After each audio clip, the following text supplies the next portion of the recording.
Excellence, M. Mohamed Ould Cheikh El Ghazouani, président de la République islamique sœur de Mauritanie, président en exercice de l'Union africaine, chers frères, Excellence, Monsieur le chef d'État, chers frères Kagame et Tebboune, Mesdames, Messieurs les chefs de délégation, Monsieur le Premier ministre, Monsieur le Président de la Commission de l'Union africaine, Mesdames, Messieurs les ministres, distingués invités en vos rangs, grades et qualités.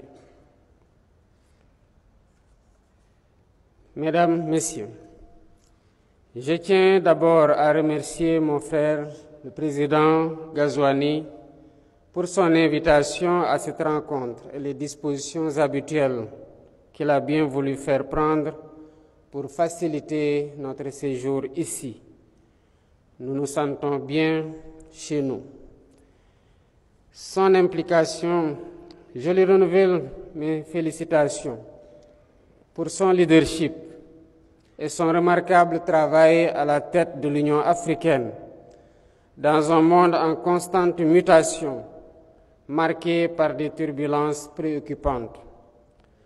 Notre rencontre de ce matin est la parfaite illustration de son implication personnelle face aux défis du continent.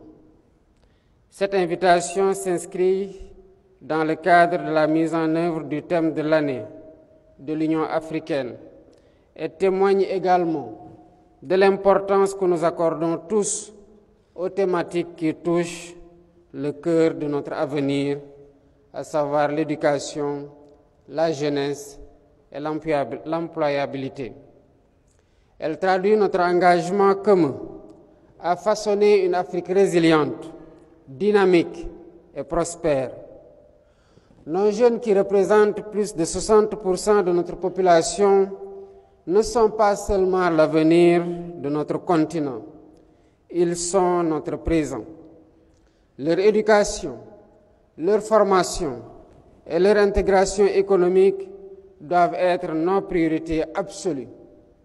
Je salue à ce propos les efforts de l'Union africaine, dont ceux du comité des 10 chefs d'État et de gouvernement, et du président de la Commission, le frère Moussa Faki Mohamed, avec ses équipes, pour promouvoir l'éducation, la science et la technologie, en vue d'atteindre les objectifs de développement durable et d'accélérer la mise en œuvre de l'agenda 2063. Excellences, Mesdames et Messieurs, nous mobiliser pour l'éducation, c'est investir pour l'éveil des consciences, la formation aux compétences et le progrès. C'est également contribuer à forger la capacité de discernement qui rend moins vulnérable à la manipulation et aux influences. C'est ériger le savoir, le savoir-faire et le savoir-être en rempart contre l'ignorance et l'obscurantisme. C'est par ailleurs assurer la qualité des ressources humaines capables d'assurer un développement économique et social endogène.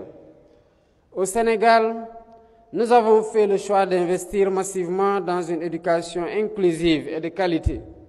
Et cela passe, entre autres, par l'affectation de beaucoup de ressources de nos budgets et des partenaires. Cela passe par l'accès à tous à une éducation de qualité, en particulier pour les jeunes filles et les communautés rurales, afin de briser les cycles de pauvreté. Cela passe par le renforcement de l'éducation, de l'introduction des technologies, du numérique dans le système d'éducation, de formation à tous les niveaux. Cela passe par le renforcement de la formation technique et professionnelle adaptée aux besoins du marché pour connecter nos jeunes au monde du travail. Mais il ne suffit pas de former, il faut aussi créer des opportunités d'emploi et des écosystèmes favorables. La jeunesse est le moteur de la transformation économique. Nos jeunes regorgent de créativité et d'ambition. C'est à nous, décideurs, de leur offrir les conditions nécessaires pour innover et entreprendre. C'est ce que nous faisons au Sénégal, où l'investissement dans le capital humain de qualité et l'équité sociale sont au cœur du nouvel agenda de transformation de notre système et du pays à l'horizon 2050.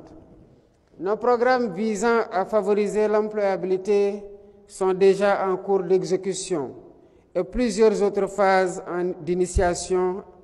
Il s'agit notamment de l'accompagnement des startups dans le secteur clé de l'économie numérique et de l'économie verte, des partenariats publics-privés pour encourager les entreprises à recruter et à former les jeunes, des projets structurants comme les pôles industriels, les hubs d'innovation qui génèrent des emplois à forte valeur ajoutée. Nous ne devons toutefois pas sous-estimer les défis, car l'écart entre les compétences enseignées et les besoins du marché reste important. La question de la transition démographique exige aussi des solutions rapides et durables. Cela demande des mesures telles que des politiques continentales harmonisées pour favoriser la mobilité des talents et des opportunités. Cela demande une collaboration renforcée avec nos partenaires internationaux pour mobiliser davantage de ressources et d'expertise. Le développement des infrastructures éducatives et numériques pour réduire la fracture entre les zones urbaines et les zones rurales. Excellences, Mesdames et Messieurs, le succès de notre continent repose sur notre capacité à offrir à nos jeunes les moyens de réaliser leurs rêves. Unissons donc nos forces en vue de bâtir une économie africaine capable de retenir nos talents et de répondre aux aspirations de notre jeunesse. Ensemble, faisons de cette conférence un tournant important pour l'avenir de notre jeunesse et de l'Afrique. Travaillons main dans la main pour bâtir un continent où chaque jeune, où qu'il se trouve, pourra s'épanouir et contribuer au développement de notre continent. Je vous remercie de votre aimable attention.